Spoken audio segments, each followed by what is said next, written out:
Hello guys, welcome back to our channel. It's me വൈഷുസ്കൾ. നമ്മുടെ പുതിയ വീഡിയോയിലേക്ക് എല്ലാവർക്കും സ്വാഗതം. അപ്പോൾ ഇന്ന് നമ്മൾ പത്തനംതിട്ടയ്ക്ക് പോവാണ്. അതായത് വയനാട് തൊട്ട് പത്തനംതിട്ട വരെയുള്ള യാത്രയാണ് നിങ്ങളിന്ന് കാണാൻ പോകുന്നത്. ആക്ച്വലി എനിക്കറിയാം കാറ് കയറിയാൽ ഞാൻ ഉറങ്ങാണ് ചെയ്യാം. പിന്നെ വെറുതെ എന്തിനാ ഒത്തിരി മേക്കപ്പ് ഒക്കെ ഇട്ടിട്ട് വെറുതെ ആഷ് ബൂഷാക്കി പോണത്. ഉറങ്ങി എണീറ്റ് കണ്ണൊന്ന് എഴുതി മുഖമൊക്കെ ഒന്ന് കിക്കി പല്ല് വെച്ചിട്ടുണ്ട് കേട്ടോ, പറയാൻ മറന്നതാണ്. അപ്പോൾ ചായയൊക്കെ ഒന്ന് കുടിച്ച് അങ്ങനെ ഞങ്ങൾ ഇറങ്ങുകയാണ് കേട്ടോ. കുറേ പേര് ഇപ്പോഴും ചോദിക്കുന്ന ലൊക്കേഷൻ എവിടെയാണെന്നുള്ളതാണ്. അമ്മയുടെ വീട്, അതായത് അമ്മമ്മേൻ്റെ വീട് വയനാട്ടിൽ മാനന്തവാടി പിലാക്കാവ് എന്ന് പറഞ്ഞ സ്ഥലത്ത് പഞ്ചാര കൊല്ലിയിലെത്തണം. ഓക്കെ, അങ്ങ് കൊല്ലിയിലെത്തണം എന്ന്. ഇനി അമ്മേനെ കല്യാണം കഴിച്ചുകൊണ്ട്, അതായത് ഉണ്ണിയച്ഛൻ്റെ വീട് എന്ന് പറയുന്നത് പത്തനംതിട്ടയിൽ വി കോട്ടയം, അതായത് വള്ളിക്കോട് കോട്ടയം എന്ന് പറഞ്ഞിട്ടുള്ള സ്ഥലത്താണ്, നിയർ കോന്നി. അപ്പം നമ്മൾ ഇവിടെ പഞ്ചാര കൊല്ലി തൊട്ടിട്ട് അങ്ങ് വി കോട്ടയത്തേക്കുള്ള യാത്രയാണ് നമ്മളിവിടെ തുടങ്ങാൻ പോകുന്നത്. അപ്പം എനിക്ക് ഇതിനെപ്പറ്റി നല്ല ധാരണ ഉണ്ട്. സാധാരണ ഞാൻ പണ്ട് വാള് വെക്കാറുണ്ടായിരുന്നു, പക്ഷേ ഇപ്പോൾ കുറച്ചായിട്ട് അങ്ങനെ വാള് വെക്കൽ കുറച്ച് കുറവായതുകൊണ്ട് ഞാൻ എന്നിലൊരു വിശ്വാസം അർപ്പിച്ച് പോവാണ്. പക്ഷേ വാള് വെക്കലിന് ആസ്ഥാന പട്ടം കിട്ടിയിട്ടുള്ള നമ്മുടെ അമ്മമ്മയാണ് കൂടെ വരുന്നത്. പിന്നെ നമ്മളെ പോലെ ഉപ്പ കവറിലൊന്നും ഛർദ്ദിക്കുന്ന ആളല്ല കേട്ടോ എൻ്റെ അമ്മമ്മ. കാരണം എന്ന് വെച്ചാൽ പാട്ടയാണ് കൊണ്ടുപോകുക ഗൈസ്. മഗ്ഗിലേക്ക് അങ്ങ് തല വെച്ചാൽ അമ്മമ്മ പിന്നെ ചുറ്റുള്ളതൊന്നും കാണൂല. അതായത് പുറത്തെന്താ നടക്കണമെന്നോ പുറത്തുള്ളത് എന്താണെന്നോ നമ്മളെ ഏതെത്തി എവിടെ എത്തി ഒന്നുമില്ല. അവിടെ എത്തിക്കഴിഞ്ഞാൽ പറഞ്ഞാൽ ഇറങ്ങാമെന്നുള്ള അവസ്ഥയിലാണ് അമ്മമ്മ ഇറങ്ങണേ തന്നെ കേട്ടോ. പുലർച്ചെ 4 മണിക്ക് ഇറങ്ങണം എന്ന് പറഞ്ഞ ടീംസാണ് കേട്ടോ. അമ്മമ്മ പറഞ്ഞു ഞാൻ 4 മണിക്ക് എണീറ്റുണ്ടെന്ന്. 4 മണിക്ക് എണീറ്റ് അമ്മമ്മ വേഗം ചായക്കടിയും ചായയും ഒക്കെ ഉണ്ടാക്കി നമ്മളെല്ലാവരും ചായയൊക്കെ കുടിച്ച് അങ്ങനെയാണ് ഇറങ്ങുന്നത്. ഇപ്പോൾ ഏകദേശം ഒരു 7:15 ആയിട്ടുണ്ട് ഞങ്ങൾ ഇറങ്ങുമ്പോൾ കേട്ടോ. അതിൻ്റെ ഇടയിൽ ബാഹുബലി ഒന്ന് അവിടുത്തെ കല്ലെടുത്ത് മാറ്റിയിട്ടതാണ്. ആക്ച്വലി ഇവിടെ നിന്ന് അങ്ങോട്ട് കയറി ഇറങ്ങാൻ ചെയ്യുന്നത് കുറച്ച് ദുസ്സഹമായിട്ടുള്ള കാര്യമാണ്. ഈ യാത്ര ഏറ്റവും കൂടുതൽ എൻജോയ് ചെയ്ത് എനിക്ക് തോന്നുന്നു ഈ 2 മുതലും പിന്നെ ഇവരുടെ ഡാഡി ആയിട്ടുള്ള വൈശാഖേട്ടനുമാണ് കേട്ടോ. ഞാനും അമ്മമ്മയൊക്കെ സൈഡായിരുന്നു. അമ്മച്ചൻ പിന്നെ സൈഡാണെങ്കിൽ അത് മുഖത്ത് അങ്ങനെ കാണിച്ചിട്ടില്ല. ഓക്കെ, പക്ഷേ ഇവർ ഭയങ്കര ലൈവായിരുന്നു എപ്പോഴും കേട്ടോ. ഭയങ്കര ആക്റ്റീവായിരുന്നു. അവർക്ക് ഭയങ്കര സന്തോഷമായിരുന്നു പോണതൊക്കെ. അമ്മമ്മയുടെ അടുത്ത് പോവാണല്ലോ. അങ്ങനെ ഞങ്ങൾ പൊന്നൂസിൻ്റെ അടുത്ത് ബൈ ബൈ ഒക്കെ പറഞ്ഞ് പോകണോ പറയാം. അതിൻ്റെ ഉള്ളിൽ എന്തെങ്കിലും ഉണ്ടോ എന്നൊക്കെയാണ് എന്നോട് ചോദിക്കുന്നത് കേട്ടോ. അപ്പോഴേ ഞാൻ പറഞ്ഞത് അത് എൻ്റെ ബാഗാണ്, അമ്മമ്മേൻ്റെ ബാഗല്ലാന്ന്. അങ്ങനെ അവനോട് ടാറ്റ ബൈ ബൈ പറയുന്നത്. കുറച്ച് ദിവസത്തേക്ക് പൊന്നൂസ് അവിടെ ഒറ്റയ്ക്കായിരിക്കുമല്ലോ. എൻജോയ് ചെയ്തോ എന്നൊക്കെ പറഞ്ഞിട്ടാണ് ഞങ്ങൾ ഇറങ്ങുന്നത്. അങ്ങനെ മനോജേട്ടനോടും പൊന്നൂസിനോടൊക്കെ യാത്ര പറഞ്ഞ് ഞങ്ങളുടെ യാത്ര തുടങ്ങുകയാണ് ഗൈസ്. വൈശാഖേട്ടൻ വന്നപ്പോൾ തന്നെ ഞങ്ങൾ പോകുന്നില്ല എന്ന് കുറേ പേര് ചോദിച്ചിട്ടുണ്ടായിരുന്നു. ആക്ച്വലി അപ്പോൾ കട്ടയും കല്യാണിയും ചെറുതും ഒക്കെ ഇല്ലായിരുന്നോ ആ സമയത്ത്. ഞങ്ങളെങ്ങനെ അവരവിടെ ഒറ്റയ്ക്ക് ഞങ്ങൾ പോവാം, അതുകൊണ്ടാണ് പോവാഞ്ഞത് കേട്ടോ. അപ്പോൾ കട്ടയും കല്യാണിയൊക്കെ പോയതിന് ശേഷമാണ് ഞങ്ങൾ ഇവിടേക്ക് ഇറങ്ങുന്നത്. ഇനി ഓണത്തിൻ്റെ തലേ ദിവസം, അതായത് 4-ാം തീയതി ഞങ്ങൾ തിരിച്ചു വരും. കാരണം വീട്ടിലാണല്ലോ ഓണം ഉണ്ടാവുക. വൈശാഖിൻ്റെ വീട്ടിലാണ് ഓണം ഞങ്ങൾ ഉണ്ണുന്നത്. ഓക്കെ, അങ്ങനെ തന്നെയല്ലേ പറയാം, അങ്ങനെ തന്നെ കേട്ടോളൂ. അങ്ങനെ എന്തായാലും ഞങ്ങളിത് ഇറങ്ങുകയാണ് ഗൈസ്. ഇവർ ഇറങ്ങുന്നു ഞാൻ ഉറങ്ങുന്നു എന്ന് പറഞ്ഞ പോലെ ഞാൻ വേഗം ഉറങ്ങട്ടെ എന്നുള്ള പ്ലാനിലാണ് കേട്ടോ. ഇല്ലെങ്കിൽ ശരിയാവില്ല, എനിക്കിത് തീരെ സെറ്റാവില്ല. കഴിഞ്ഞ വ്ളോഗിൽ പറഞ്ഞ പോലെ നമ്മൾ താമരശ്ശേരി ചുരത്തിൽ കൂടിയാണ് വരുന്നത്. അപ്പോൾ അവിടെ നമുക്ക് എന്തായാലും ഉറങ്ങാൻ പറ്റില്ല. കാരണം ടെൻഷനാണല്ലോ, എപ്പോഴാണ് എന്താ ഇടിയോ എന്നുള്ളൊരു പേടി നമുക്ക് എപ്പോഴും ഉണ്ടാവുമല്ലോ മനസ്സിൽ. അതുകൊണ്ട് തന്നെ അവിടെ എത്തുമ്പോഴത്തേക്കും ഇച്ചിരി ഉറങ്ങിയിട്ട് എണീക്കാം എന്നുള്ളതാണ് എൻ്റെ ഒരു പ്ലാൻ. പക്ഷേ ഈ സ്ഥലത്തുനിന്നൊന്നും ഞാൻ ഉറങ്ങാറില്ല കേട്ടോ. അമ്മമ്മേൻ്റെ വീടിന് അവിടെ നിന്ന് കണ്ണ് മായുന്ന അവിടെ വരെ ഒന്ന് കണ്ടില്ലെങ്കിൽ എനിക്ക് സമാധാനം ഉണ്ടാവില്ല. അത് കഴിഞ്ഞാൽ ഷടപടേ പവനായി ശോമായി എന്നുള്ളൊരു ഏറ്റക്കിടത്താണ്, പിന്നെ അങ്ങോട്ട് ഉറങ്ങും കേട്ടോ. പക്ഷേ ഇവിടെ ഇപ്പോൾ എന്താണെന്ന് വെച്ചാൽ അല്ലൂസും തുമ്പിയും 2 പേരും ഉണ്ട്. അമ്മമ്മ ആദ്യമേ പാട്ട പിടിച്ചിട്ടാണ് ഇരിക്കുന്നത് കേട്ടോ. പക്ഷേ ഈ സ്ഥലങ്ങളിലൊക്കെ എത്തുമ്പോൾ ഇവരിങ്ങനെ കുറച്ച് നോസ്റ്റൊക്കെ പറയുന്നുണ്ട്. ഇതാ ഇവിടെ ഞങ്ങൾ പണ്ട് പണിയെടുത്തിട്ടുണ്ടായിരുന്നു, ഇവിടെ പ്രിയദർശിനി കമ്പനിയിലാണ് 2 പേര് വർക്ക് ചെയ്തിട്ടുണ്ടായിരുന്നത്. അപ്പോൾ ആ കഥയൊക്കെ പറയാൻ കേട്ടോ. അമ്മച്ചന് പിന്നെ യാത്ര ചെയ്യാന്ന് വെച്ചാൽ ഭയങ്കര ഇഷ്ടമാണ്. നമ്മൾ വീണ്ടും നമ്മുടെ ചുരത്തിൽ എത്തിക്കൊണ്ടിരിക്കുകയാണ് ഗൈസ്. അപ്പോൾ അമ്മച്ചനെ ഞങ്ങൾ കാണിച്ചു കൊടുക്കുന്നത്. ആ അമ്മച്ച അവിടേക്ക് നോക്കുക, അതാണ് ഇടിഞ്ഞ സ്ഥലം കണ്ടോ, ഇടിഞ്ഞു വന്നത് കണ്ടോ. ഇതൊക്കെ പിന്നെ അവർ ക്ലിയർ ചെയ്താണ്. ഇങ്ങനെ നല്ലായിരുന്നു, ഫുള്ള് മണ്ണും ചെളിയൊക്കെ ആയിരുന്നു അത്രേ. അപ്പോൾ ഇതൊക്കെ ക്ലിയർ ചെയ്താണ്. അപ്പോൾ അതൊക്കെ അമ്മച്ചനെ കാണിച്ചു കൊടുക്കാൻ കേട്ടോ. അമ്മച്ചൻ എന്താ പറ്റിയെന്ന് കുറച്ച് പേരൊക്കെ ചോദിച്ചിട്ടുണ്ടായിരുന്നു. എനിക്ക് തോന്നുന്നു നമ്മുടെ പുതിയ സബ്സ്ക്രൈബേഴ്സിനെ ഞാൻ മുമ്പും പറഞ്ഞിട്ടുണ്ട്. അമ്മച്ചന് പ്രഷർ ഉണ്ടായിരുന്നു, അമ്മച്ചൻ അതത്ര കാര്യമാക്കി ഉണ്ടായിരുന്നില്ല. അതുകൊണ്ട് തന്നെ ജോലി സ്ഥലത്തു നിന്നാണ് ഒരു സൈഡ് പാരലൈസ്ഡ് ആയിപ്പോയി. അത് കഴിഞ്ഞ് എനിക്ക് തോന്നുന്നു അമ്മ ജനിച്ച ആ സമയത്തെങ്ങാനും അമ്മച്ചൻ സ്മോക്കിംഗ് സ്റ്റോപ്പ് ചെയ്തതാണ്. ചെറിയ രീതിയിൽ സ്മോക്ക് ചെയ്യുമായിരുന്നു ആദ്യം അമ്മ ജനിക്കുന്നതിന് മുമ്പേ. പക്ഷേ ഞാൻ 8ാം ക്ലാസ് പഠിക്കുന്ന സമയത്താണ് അറിയണത് അമ്മച്ചൻ്റെ മറ്റേ കാലിൽ, അതായത് പാരലൈസ്ഡ് ആയ കാലല്ല മറ്റേ കാലിൽ നിക്കോട്ടിൻ ബാധിച്ചിട്ടുണ്ടെന്ന്. സോ ആ കാല് മുറിക്കേണ്ടിയും വന്നു. സോ ഒരു 10-30 വർഷമായിട്ട് അമ്മച്ചൻ കിടപ്പിലാണ് കേട്ടോ. പക്ഷേ അമ്മച്ചൻ്റെ അടുത്ത് നിങ്ങൾ സംസാരിച്ച് കഴിഞ്ഞിട്ടുണ്ടെങ്കിൽ അതൊന്നും നമുക്ക് തോന്നത്തേ ഇല്ല. അമ്മച്ചൻ്റെ സ്ഥാനത്ത് വേറെ ഏതൊരു വ്യക്തിയാണെങ്കിലും വളരെ നെഗറ്റീവായിട്ടായിരിക്കും ചിലപ്പോൾ നമ്മളടുത്ത് ഈ ഒരു കാര്യം നമുക്ക് പറഞ്ഞു തരിക, അല്ലെങ്കിൽ അവരുടെ അവസ്ഥ നമ്മളെ മനസ്സിലാക്കി തരിക. പക്ഷേ അമ്മച്ചൻ എപ്പോഴും പോസിറ്റീവായിട്ടാണ് പറയുക. ഇപ്പോൾ ഇത്രയും വർഷമായി, പക്ഷേ അമ്മച്ചൻ ആ ഒരു എന്താ പറയുക ഈസി വേയിലാണ് നമ്മളടുത്ത് അത് പറഞ്ഞുതരാം. അപ്പം നമുക്കും ഒരു എന്താ പറയുക ഇൻസ്പയർ ചെയ്യാൻ പറ്റുന്നൊരു വ്യക്തിയാണ് അമ്മച്ചൻ. ചെറുപ്പത്തിലൊക്കെ ആണെങ്കിലും അമ്മേനേക്കാളും അച്ഛനേക്കാളും ഞാൻ കൂടുതൽ അറ്റാച്ച്ഡ് അമ്മച്ചനുമായിട്ടായിരുന്നു. ആരെങ്കിലും എന്നെ ചീത്ത പറഞ്ഞാലോ എന്നെ അടിച്ചാലോ അച്ഛനടുത്തൊക്കെ ഒരു അടി കിട്ടിയാലും ആദ്യം വിളിക്കുക അമ്മച്ചനാണ് കേട്ടോ. കാരണം ഞാൻ എൻ്റെ എല്ലാ കാര്യവും ഷെയർ ചെയ്തുകൊണ്ടിരുന്നത് അമ്മച്ചൻ്റെ അടുത്താണ്. പിന്നെ ഞാൻ ലൈൻ അടിച്ച് തുടങ്ങിയപ്പോഴാണ് പിന്നെ അത് ഒഴിവാക്കിയത്. അയ്യോ. പക്ഷെ എന്നാലും പിന്നീട് അമ്മച്ചനും എനിക്ക് അങ്ങനെ എൻ്റെ കാര്യങ്ങൾക്കൊന്നും വലിയ എതിർപ്പ് പറയാത്തൊരു വ്യക്തിയാണ്. അത്യാവശ്യം കുറച്ച് കാര്യങ്ങൾ സപ്പോർട്ട് ചെയ്യും. പക്ഷേ നമ്മൾ നന്നായിട്ട് ഉപദേശിക്കും കേട്ടോ. അങ്ങനെ ഒരു കാര്യമുണ്ട്. അങ്ങനെ ഇത് ഏത് സ്ഥലം എന്ന് എനിക്കറിയില്ല, പക്ഷേ അടിപൊളിയാണ് കേട്ടോ. നല്ല ഫുഡായിരുന്നു. ചില ഐറ്റംസ് ഒന്നും എനിക്ക് ഇഷ്ടമായിട്ടില്ല. കാരണം ഞാൻ ഇവിടുത്തെ സദ്യ ഫസ്റ്റ് ടൈമാണ് ഈ തെക്കോട്ടുള്ള സദ്യ കഴിക്കുന്നത്. അപ്പോൾ ഇതിൽ ചില ഐറ്റംസ് ഒന്നും എനിക്ക് ഇഷ്ടമായിട്ടില്ല, പക്ഷേ ചിലതൊക്കെ നല്ല ടേസ്റ്റ് ഉണ്ടായിരുന്നു. ആൻഡ് ഇവിടെ സീ ഫുഡും കാര്യങ്ങളൊക്കെ കിട്ടുന്നുണ്ടെന്ന് തോന്നുന്നു. അപ്പോൾ ഇവിടെ നമ്മളൊരു സബ്സ്ക്രൈബറൊക്കെ കണ്ടിട്ടുണ്ടായിരുന്നു കേട്ടോ. ചേച്ചി വ്ളോഗർ അല്ലേ എന്നൊക്കെ പറഞ്ഞ എൻ്റെ അടുത്ത് വന്ന് സംസാരിക്കുകയൊക്കെ ചെയ്തു. വൈശാഖേട്ടൻ പിന്നെ എവിടെ പോയാലും ബിരിയാണി, ചിക്കൻ ബിരിയാണി എന്ന് പറഞ്ഞിട്ടുണ്ടെങ്കിൽ ഇമാതിരി ഒരു ഭ്രാന്തനെ ഞാൻ വൈശാഖനെ കണ്ടുള്ളൂ. ഞങ്ങളെല്ലാവരും ഊണാണ് കഴിച്ചിട്ടുണ്ടായിരുന്നു കേട്ടോ. അമ്മമ്മ പറയുന്നുണ്ട് ഞാൻ എന്തിനാ ഇപ്പോൾ ഇത് കഴിക്കുന്നത്, വണ്ടി കയറിയപ്പോൾ തന്നെ ഞാൻ അത് കൊട്ടുന്നു. എവിടെയെങ്കിലും പോകുന്ന സമയത്ത് തുമ്പമ്മയുടെ ഫുഡടി എന്ന് പറഞ്ഞാൽ നമ്മൾ കഴിക്കണമൊന്നും കഴിക്കാൻ നമുക്ക് കൂട്ടാക്കൂല. പക്ഷെ അവൾ അവിടുന്ന് ഇവിടുന്ന് അല്ലറ ചില്ലറയൊക്കെ ആയിട്ട് കഴിച്ചാൽ അവളെ വയറ് നിറച്ചോളൂ കേട്ടോ. പിന്നെ ഞങ്ങളൊരു ഐസ്ക്രീമൊക്കെ വാങ്ങിച്ച് ഇങ്ങനെ കഴിക്കുകയാണ്. അപ്പോൾ അമ്മച്ചന് ഇപ്രാവശ്യം പൊറോട്ടയും ബീഫും കഴിക്കണമെന്നായിരുന്നു ആഗ്രഹം. അപ്പോൾ അമ്മച്ചൻ അത് വാങ്ങിച്ചു കൊടുത്തു. അമ്മച്ചൻ കാറിൽ തന്നെയാണ് കഴിച്ചത് കേട്ടോ. ആ സമയമാണ് ഞങ്ങളുടെ ഐസ്ക്രീം തട്ടുന്നത്. ഇനി ഇതൊക്കെ കഴിഞ്ഞിട്ട് വീണ്ടും യാത്ര. ഭക്ഷണം കഴിച്ച് കഴിഞ്ഞാൽ ഉറക്കം ഞങ്ങൾക്ക് ഉണ്ടാവും. പക്ഷേ ഞങ്ങൾ ഒരാളോട് മാത്രം ഉറങ്ങരുതെന്ന് പറഞ്ഞു. ആരോട്? നമ്മുടെ വൈശാഖേട്ടനോട്. മൂപ്പര് ഉറങ്ങിയാൽ കഴിഞ്ഞില്ലേ. അപ്പോൾ ഞാൻ വണ്ടി കയറിയപ്പോൾ പറയണ്ട എല്ലാവരും ഇനി ഉറങ്ങ് എന്ന് പറഞ്ഞു. അപ്പോൾ അതാ എല്ലാവരും ഉറങ്ങി ഗൈസ്. തുമ്പമ്മ ഉറങ്ങി, അല്ലുട്ടൻ ഉറങ്ങി. കാരണം ഉച്ച സമയമാകുമ്പോൾ ഇവരൊരു ഉറക്കമുണ്ട് അങ്ങനെ. പിന്നെ ഇതുപോലത്തെ ഒരു ഏരിയ എത്തിയിട്ട് ഇതെന്താ സംഭവം എനിക്കല്ല, പാർക്കോ എന്തോ ആണ്. അത് കണ്ടപ്പം ഇവരെ വിളിച്ചെണീപ്പിച്ച് കാണിച്ചു കൊടുത്തു കേട്ടോ.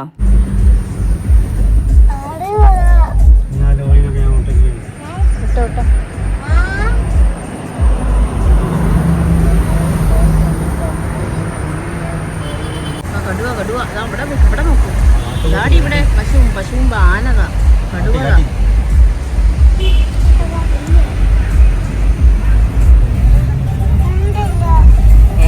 എന്താ കണ്ടേ? ഇടയ്ക്കിടയ്ക്ക് എന്തെങ്കിലും ഉള്ളോട്ട് തട്ടിയില്ലേ ഞങ്ങളെ യാത്ര സുഗമമാവില്ല കേട്ടോ. അത് പണ്ട് തൊട്ടേയുള്ള ശീലമാണ്. അച്ഛൻ്റെ കൂടെ എവിടെ പോവുകയാണെങ്കിലും അച്ഛൻ ഇങ്ങനെ ഇടയ്ക്കിടയ്ക്ക് ഭക്ഷണം കഴിച്ചുകൊണ്ടിരിക്കണം. വണ്ടിയിൽ നിന്നാണെങ്കിലും ഇങ്ങനെ കുറേ പാക്കറ്റ്സ് വാങ്ങിക്കുക, കഴിക്കുക. ഇത് തന്നെയായിരുന്നു അച്ഛൻ്റെ പരിപാടി കേട്ടോ. അപ്പോൾ അത് പണ്ട് തൊട്ടേ ശീലമായതുകൊണ്ട് തന്നെ ഇപ്പോഴാണെങ്കിലും യാത്ര ചെയ്യുമ്പോൾ ഇടയ്ക്കിടയ്ക്ക് എവിടെയും കയറി എന്തെങ്കിലുമൊക്കെ ഒന്ന് വലിച്ച് വാരി തിന്നില്ലേ ഒരു സമാധാനം ഉണ്ടല്ലോ കേസ്. അങ്ങനെ ഞങ്ങൾ ഇവിടെ നിന്ന് ചായ, കാപ്പി, കുറേ സ്നാക്സ് എന്തൊക്കെയോ കഴിച്ചു. അമ്മമ്മ അപ്പോഴും പറഞ്ഞു മോളെ ചോറിപ്പോൾ ഞാൻ പുറത്തേക്ക് തട്ടിയിട്ടുള്ളൂ, ഇനി ഇതും കൂടെ തട്ടാൻ എനിക്ക് വയ്യ. എന്നാലും അമ്മമ്മ ഞങ്ങളെ കൂടെ ഒരു കൈ പിടിച്ച് നോക്കൂട്ടാ. അങ്ങനെ അമ്മമ്മ ചായയും പരിപ്പ് വടയോ അങ്ങനെ എന്തൊക്കെയോ, ഇനിയിപ്പോൾ പുറത്ത് വരുമ്പോൾ പരിപ്പ് വന്ന് നിൽക്കുന്ന ചീത്തപ്പേര് വേണ്ടല്ലോ, അതുകൊണ്ട് വേറെ എന്തൊക്കെയോ സ്നാക്സൊക്കെ കഴിക്കുമെന്ന് തോന്നുന്നു. ഞങ്ങളിതാ ഈ ചിന്നമുട്ട, ഇതിന് ചിന്നമുട്ട, കാടമുട്ട എന്നൊക്കെ പറയും. നിങ്ങളുടെ നാട്ടിൽ എന്താ പറയുക? അപ്പോൾ അതൊക്കെ വാങ്ങിച്ചിട്ട് അല്ലൂസിന് തുമ്പിക്ക് ഭയങ്കര ഇഷ്ടമാണ്. അപ്പോൾ അതൊക്കെ കഴിച്ചു. പിന്നെ ഞാൻ എന്തൊക്കെയോ സ്നാക്സ് വലിച്ച് വരി കഴിച്ചിട്ടുണ്ടായിരുന്നു കേട്ടോ. പിന്നെ ഏതൊക്കെ സ്നാക്സ് പാഴ്സലും വാങ്ങി ഞങ്ങളിങ്ങനെ പോവാണ്. ഇനി എപ്പോഴാണ് അവിടെ എത്തുക? ഇനി എത്ര സമയമുണ്ട് വൈശാഖേ? ഇനി ഒരു അരമണിക്കൂറല്ലേ ഉണ്ടാവുന്നു. 3 മണിക്കൂർ ഇനി യാത്ര ചെയ്യാനുള്ള സമയത്താണെന്ന് തോന്നുന്നു. അപ്പോഴാണ് അമ്മമ്മ ചോദിക്കുന്നത് ഇനി അരമണിക്കൂറല്ലേ ഉള്ളൂ എന്ന്. വൈശാഖേട്ടൻ എന്നെ നോക്കി ചിരി അങ്ങ് ചിരിച്ചിട്ടോ. കുഞ്ഞു മക്കളെ ഇഞ്ചക്ഷൻ വെക്കാൻ കൊണ്ടുപോകുമ്പോൾ പറയരുത് ഇപ്പം കഴിഞ്ഞു എന്ന്. അതുപോലെയാണ് അമ്മമ്മേൻ്റെ അടുത്ത് ഇപ്പം എത്തും എന്ന് പറഞ്ഞിട്ടാണ് പോണത് കേട്ടോ. അപ്പോൾ ഇടയ്ക്കിടയ്ക്ക് അമ്മമ്മേൻ്റെ ഡയലോഗ് ഉണ്ടായിരുന്നു. ഏതോ സ്കൂളിൻ്റെ അടുത്താണ് ഓളെ വീട് നിന്നോട് ഓള് പറഞ്ഞിനി, ഇത്രയും ദൂരമുള്ള സ്കൂളാണെന്ന് ഓള് പറഞ്ഞില്ലല്ലോ എന്ന്. കുറേ ഞങ്ങൾ ചിരിച്ചിട്ട് അമ്മമ്മേൻ്റെ ഡയലോഗ് കേട്ടിട്ട് ഓരോ ഛർദ്ദിക്കുമ്പോഴും എൻ്റെ അമ്മയെ ഞാൻ വരില്ലായിരുന്നു എന്നാണ് പറഞ്ഞത് കേട്ടോ. പക്ഷേ വീട്ടിലെത്തി കഴിഞ്ഞപ്പോൾ ആൾ സ്വഭാവം മാറ്റി. അതുകൊണ്ട് എന്താ അവിടേക്ക് ഒന്ന് കാണാനായല്ലോ എന്ന്. കാരണം എന്തായാലും എല്ലാവർക്കും ഒരു സമാധാനം ഉണ്ടാവണമെങ്കിലും ഇപ്പം അവർക്ക് ഓരോ മോളെ കല്യാണം കഴിച്ചുകൊണ്ടേ സ്ഥലം, അമ്മ ജീവിക്കുന്ന ഒരു അവിടെ ഒന്ന് ചെന്ന് കാണണമെന്ന് അവർക്ക് എന്തായാലും ഒരു ആഗ്രഹം ഉണ്ടാവും ഇല്ലേ. അപ്പം അത് നമ്മളെക്കൊണ്ട് പറ്റുമെങ്കിൽ നമ്മൾ ചെയ്തു കൊടുക്കുക. ഞങ്ങൾ ആക്ച്വലി ട്രെയിനിൽ പോകണമെന്നായിരുന്നു പ്ലാൻ ചെയ്തിട്ടുണ്ടായിരുന്നത്. കാരണം കഴിഞ്ഞ വീഡിയോയിൽ ആരോ കമൻറ്റ് ചെയ്തിട്ടുണ്ടായിരുന്നു ട്രെയിനിൽ പോയാൽ പോരായിരുന്നോ, ഈസി അല്ലേ എന്ന്. പക്ഷേ അമ്മച്ചനെ ഈ ഒരു അവസ്ഥയിൽ ട്രെയിനിൽ കൊണ്ടുവന്നാൽ ഈസി അല്ലല്ലോ. അതുകൊണ്ട് ഞങ്ങൾ വെച്ചു കാറിൽ പോകാമെന്നുള്ളത്. ഇനി ഞങ്ങൾ പോവുകയാണെങ്കിൽ ഞാൻ ട്രെയിനിനെ പോവുള്ളൂ. കാരണം എനിക്കിനി ഇങ്ങനെ യാത്ര ചെയ്യാൻ വയ്യ. ഞാൻ അത്രയും സൈഡായിട്ടുണ്ടായിരുന്നു. കുറച്ച് സൈഡായാലും അമ്മമ്മേനെ അമ്മച്ചനെ അവിടെ കൊണ്ടുപോയി കാണിക്കാൻ പറ്റിയെന്നുള്ളൊരു സന്തോഷമുണ്ട് കേട്ടോ. അമ്മമ്മയും അമ്മച്ചനും ഹാപ്പി ആയിരുന്നു. എന്നുവെച്ചാൽ അമ്മേൻ്റെ കൂടെ കുറച്ച് ദിവസം അവിടെ പോയി നിൽക്കാൻ പറ്റിയതിലും പിന്നെ അതുപോലെ അവിടെ എല്ലാവരും പരിചയപ്പെടാനും അവിടെയൊക്കെ ഒന്ന് കാണാനും ഒക്കെ ഓർക്കും ഒരു ആഗ്രഹം ഉണ്ടാവുമല്ലോ. അപ്പോൾ ആ ആഗ്രഹമൊക്കെ അങ്ങോട്ട് കഴിഞ്ഞു. പിന്നെ ഇനിയും കുറച്ച് ദൂരം കൂടെ പോകാണ്ട് കേട്ടോ. ഞങ്ങൾ ശരിക്കും പറഞ്ഞാൽ നല്ലോണം സൈഡായിട്ടുണ്ട്. ഇനി അവിടെ എത്തിയാൽ മതി എന്നായി. അപ്പം അവിടെ എത്താനായപ്പം ഉണ്ണിയച്ചൻ വന്നു കേട്ടോ. അതാ ഉണ്ണിയച്ചനാണ് മുന്നിൽ പോണത്. ഉണ്ണിയച്ചൻ ഞങ്ങൾക്ക് വഴി കാണിച്ചു തരികയാണ് കേട്ടോ. വൈശാഖേട്ടൻ ഫസ്റ്റ് ടൈമാണ് ഇവിടേക്ക് വരുന്നത്. ഇവരെ കല്യാണം കഴിഞ്ഞതിന് ശേഷം ഞാനും ഫസ്റ്റ് ടൈമാണ് വരുന്നത്. അപ്പോൾ ഇവിടെ നമ്മൾ വീട് എത്തിയിട്ടുണ്ട്. ഇത് ചേച്ചിയുടെ വീടാണ്, അതായത് ഉണ്ണിയച്ചൻ്റെ സിസ്റ്റർ വീട്. തറവാടാണ് ഇവരുടെ വീട്. ഇതാ കണ്ടോ. അപ്പം അമ്മ അവിടെ കാത്തു നിൽക്കുന്നുണ്ട്. ഉണ്ണിയച്ചൻ എന്താ അവിടേക്ക് കയറ്റിക്കോളാൻ പറഞ്ഞ് ഞങ്ങൾ അവിടേക്ക് കയറുകയാണ്. അപ്പോൾ ഉണ്ണിയച്ചൻ കാറ് മാറ്റിയിടാം, അങ്ങോട്ടേക്ക് നേരെ കയറ്റിക്കോ എന്നൊക്കെ പറഞ്ഞിട്ട് കാറ് മാറ്റിയിട്ടിട്ടാണ് കേട്ടോ. അങ്ങനെ ഞങ്ങൾ വീടെത്തി ഗൈസ്. സമാധാനം എന്നൊക്കെ പറഞ്ഞറിയിക്കാൻ പറ്റില്ല മക്കളെ. കാരണം എല്ലാസകലം വേദനയാണ്. ഇനി എവിടെയും പോയി കിടന്നാൽ മതി അല്ലാന്ന് പറഞ്ഞിട്ടുള്ള അവസ്ഥയിലാണ് നിൽക്കുന്നത്.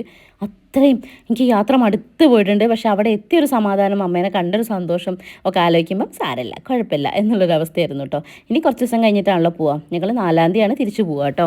അമ്മയെ വേഗം വന്നോളൂ, കുട്ടികളൊക്കെ എടുക്കുന്നതിന് മുമ്പേ ബേക്കിൽ അമ്മമ്മേനെ ചാരി വെച്ചിട്ടുണ്ട്, അമ്മമ്മേനെ എടുത്തോളൂ എന്നാണ് ഞാൻ പറഞ്ഞത് കേട്ടോ. കാരണം അമ്മമ്മ അത്രയും സൈഡായിട്ടുണ്ടേ, ഫുള്ള് കോമഡി ആയിരുന്നു. എന്ത് അമ്മേന്റെ മോളന്നെ എന്ത് പല്ല്, കുറച്ചുകൂടെ കഴിഞ്ഞാ സാരി അടക്കം ഊരിയാനെ. അമ്മമ്മ സൂക്ഷിച്ച്.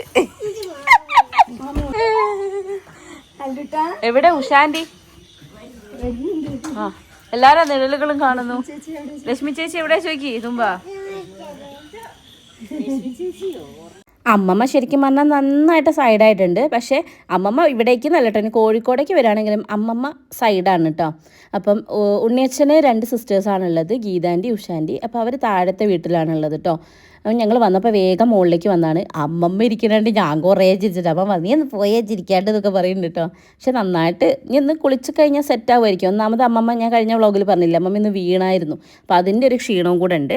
ഇതാണ് ലക്ഷ്മി, ഉഷാൻറ്റീൻ്റെ മോളാണ് കേട്ടോ. ഇവളുടെ മൂത്തൊരാളുണ്ട് ഉണ്ണി, അവനിവിടെ ഇല്ലായിരുന്നു, പഠിക്കുകയാണ് കേട്ടോ. ലക്ഷ്മീനെ കണ്ടാൽ പിന്നെ അവർക്ക് രണ്ടുപേർക്കും വേറൊന്നും വേണ്ട, ഭയങ്കര ഇഷ്ടമാണ്. വീഡിയോ കോൾ ചെയ്യുമ്പോൾ ഒക്കെ ലക്ഷ്മി ആയിട്ടാണ് ഭയങ്കര വർത്താനം കേട്ടോ രണ്ടുപേരും. അങ്ങനെ നമ്മൾ അമ്മച്ചെന്താ സ്ഥാനം പിടിച്ചിട്ടുണ്ട്. വേഗം വന്ന് റൂമിലൊക്കെ ഒന്ന് കിടന്ന് ഞങ്ങളെല്ലായിടത്തും ഒന്ന് ഇരുന്ന് ഇരിക്കാനൊന്നും തോന്നില്ല. കുറേ നേരം ഇരുന്നോണ്ട് കുറച്ച് നടക്കാനും നീണ്ടു നിവർന്ന് കിടക്കാനൊക്കെയായിരുന്നു എനിക്ക് തോന്നുന്നുണ്ടായിരുന്നു കേട്ടോ.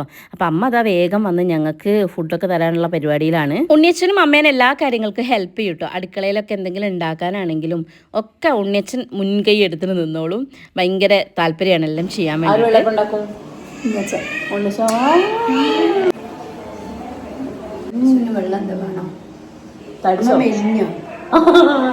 ഞാൻ എന്തായാലും മെലിഞ്ഞിട്ടില്ല, അല്ല ഞാൻ മെലിഞ്ഞിട്ടുണ്ട്. കണ്ണ് തുറക്കും ഇങ്ങനെ. ആ കണ്ണ് തുറന്നതാ ഇന്നാളേക്ക് പറഞ്ഞ എന്താ ജഗതീന്റെ ഇതുപോലെ അത് ഉണ്ണിച്ച് 2 തവണ ഫോട്ടോ എടുക്കും. നാളെ രാവിലെ വെള്ളയപ്പാണെന്ന് കേട്ടപ്പോൾ തന്നെ എനിക്ക് സന്തോഷമായിട്ടോ. ഉണ്ണിയച്ഛൻ നല്ലൊരു വെള്ളയപ്പ സ്പെഷ്യലിസ്റ്റ് ആണ് അത്രേ. അപ്പോൾ പിന്നെ നമുക്ക് അതൊന്ന് ട്രൈ ചെയ്യാതെ പറ്റൂലല്ലോ. എന്തൊക്കെയോ പ്ലാൻ ഉണ്ട്, അവിടെ പോകണം ഇവിടെ പോകണം ഉണ്ണിയച്ഛൻ്റെ ഓഫീസിൽ പോകണം എന്നൊക്കെ പറഞ്ഞിട്ട് ഭയങ്കര പ്ലാനുകളൊക്കെയാണ് കേട്ടോ. അല്ലൂട്ടം വന്ന പാടും ഓന് കിട്ടിയ സാധനം വേഗം കയ്യിലെടുത്തു, അമ്മയുടെ ഫോണ്. കാരണം ഓൻ ആകെ കൈവിട്ട് ഫോൺ കൊടുക്കൽ ഒന്ന് ഓൻ്റെ അച്ഛമ്മ ഒന്ന് ഓൻ്റെ അമ്മമ്മ, ഞങ്ങൾ ആരും കൊടുക്കലില്ല. അപ്പോൾ ഇതാ ഞങ്ങളെ കെട്ടും വേണ്ടൊക്കെ എടുത്ത് റൂമിലേക്ക് സെറ്റ് ആവാൻ പോവാണ് ഗായ്സ്. 4 ദിവസത്തേക്കാണെങ്കിൽ 40 ദിവസത്തേക്കുള്ള സാധനം ഞാൻ എടുത്തിട്ടുണ്ട് കേട്ടോ. കാരണം എനിക്ക് കുറേ സാധനങ്ങൾ വീഡിയോ കൊളാബ് ചെയ്യാനുള്ളൊക്കെ പെൻഡിങ് ഉള്ളതുണ്ടായിരുന്നു. അതൊക്കെ ഞാൻ ഇങ്ങടേക്കാണ് എടുത്തത് കേട്ടോ. കാരണം ഓണായതുകൊണ്ട് നല്ല ടൈറ്റ് ഷെഡ്യൂളാണ് ഇന്ന് ഗൈസ്. സത്യം പറയുകയാണെങ്കിൽ ഉറക്കമില്ലാത്ത കുറേ ദിവസങ്ങളുണ്ടായിരുന്നു. അതായത് രാത്രി മേലേക്ക് ഉറങ്ങൂല, രാവിലെ എണീക്കുക, അല്ലൂസിനെ വിടുക, റെഡി ആവുക, ഷൂട്ടിന് പോവുക, തിരിച്ചു വരിക. അതായിരുന്നു എൻ്റെ അവസ്ഥ ഉണ്ടായിരുന്നു കുറേ ദിവസത്തേക്ക്. ശരിക്കും പറഞ്ഞാൽ നന്നായി സൈഡായി ഒന്ന് റിലാക്സ് ചെയ്യാൻ വേണ്ടിയിട്ടാണ് ഇങ്ങോട്ടേക്ക് വന്നത്. പക്ഷേ ഇവിടെയാണെങ്കിലും അതിനേക്കാളും വലിയ പ്ലാനിങ് ഒക്കെ ആയിരുന്നു അമ്മയ്ക്ക്, അവിടെ പോകണം ഇവിടെ പോകണം എന്നൊക്കെ ഉള്ളത്. അങ്ങനെ തുമ്പമ്മേനെ അമ്മ ആ മേല് കഴുകിച്ച് ഡ്രസ്സൊക്കെ മാറ്റി കൊടുത്ത്, അതല്ലെങ്കിലും നമുക്ക് നമ്മളെ അമ്മേൻ്റെ അടുത്ത് എത്തിയിട്ടുണ്ടെങ്കിൽ കുറേയൊക്കെ നമ്മൾ റിലാക്സ് ആവും. കാരണം നമ്മളെ മക്കളെ കാര്യം അധികം ഒന്നും അറിയേണ്ടി വരില്ല ഇല്ലേ. അവിടെയാണെങ്കിൽ എന്തൊക്കെയോ സാധനങ്ങൾ നിരത്തി വെച്ചിട്ടുണ്ട്. തുമ്പിക്ക് ചോറും കൂട്ടാനും ഉണ്ടാക്കാനുള്ള സാധനമായിരുന്നു, ഞാൻ അപ്പം തന്നെ പറഞ്ഞിരുന്നു. അത് തന്നെയായിരുന്നു കേട്ടോ അവസ്ഥ പിന്നീട് ഉണ്ടായിരുന്നത്. അങ്ങനെ അല്ലൂട്ടനും തുമ്പമ്മയ്ക്കും മേലൊക്കെ കഴുകി ചോറൊക്കെ കൊടുക്കുകയാണ് അമ്മ. അല്ലൂട്ടൻ കണ്ടില്ലേ ഫോണിൽ കപ്പ് എന്നാണ് കിടക്കുക. ഇനിയിപ്പോൾ ഇവൻ്റെ കയ്യിൽ നിന്ന് ഇത് വാങ്ങിക്കലായിരിക്കും ഞങ്ങൾക്ക് ഏറ്റവും വലിയ പണി ഉണ്ടാവുക. ഞങ്ങൾ അവിടുന്ന് ഇപ്പോൾ കുറേ ആയിട്ട് അങ്ങനെ അധികം കൊടുക്കാറില്ല, നല്ലോണം ചീത്ത പറയാറുണ്ട് കേട്ടോ ഫോൺ എടുക്കുമ്പോഴത്തേക്കും.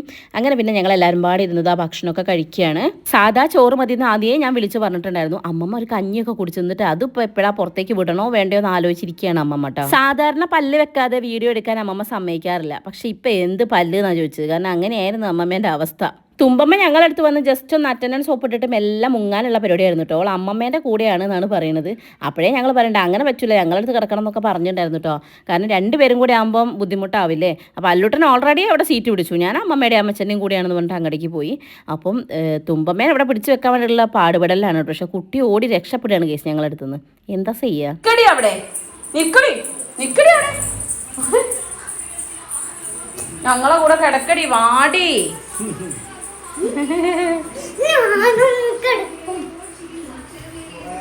ഓ യെസ് കുഞ്ഞാന് കറണ്ട് കളിക്കുന്നത് കുട്ടി അറിയാതെ സ്വിച്ച് ഓൺ ആക്കിയിട്ടാണ് കുറിച്ചിട്ട് അമ്മച്ചൻ ഭയങ്കര ടെൻഷൻ പാർട്ടിയാണ് ഗൈസ്. അല്ലുട്ടനും തുമ്പീനും ശ്രദ്ധിക്കണം, അവർ പുറത്തേക്ക് പോകണ്ടോ നോക്കണം, അവർ കറണ്ട് കളിക്കണ്ടോ നോക്കണം, ഫോൺ കളിക്കണ്ടോ നോക്കണം, ഗേറ്റ് തുറന്നിടരുത് തുടങ്ങിയിട്ട് രാവിലെ തൊട്ട് ഉച്ചവരെ എനിക്ക് ഉപദേശമായിരിക്കും ഉണ്ടാവട്ടെ നോർമലി. അങ്ങനെ അമ്മച്ചനോട് ഗുഡ് നൈറ്റ് പറഞ്ഞ് ഞങ്ങൾ കിടക്കാൻ പോവാണ്. അപ്പോൾ ഇന്നത്തെ ദിവസം ഏകദേശം ഇങ്ങനെയൊക്കെ തന്നെയായിരുന്നു. ഇനി നന്നായിട്ടൊന്ന് ഉറങ്ങണം. ബാക്കി വിശേഷങ്ങളൊക്കെ നാളെ. അപ്പം അടുത്ത വീഡിയോയിൽ കാണുവരെ ടാറ്റാ ബേബി സീ യു. നമ്മൾ കുറച്ച് പ്ലാനൊക്കെ ചെയ്തിട്ടുണ്ട്, ചില സ്ഥലങ്ങളിലൊക്കെ പോകാനും ഉണ്ണിച്ചൻ്റെ ഓഫീസിൽ പോകാനും ഒക്കെ പ്ലാൻ ഉണ്ട്. അപ്പോൾ അതൊക്കെ വഴിയേ വരുന്നതായിരിക്കും. അപ്പോൾ ഇന്നത്തെ വീഡിയോ ഇത്രയേ ഉള്ളൂ ഗൈസ്. ബൈ.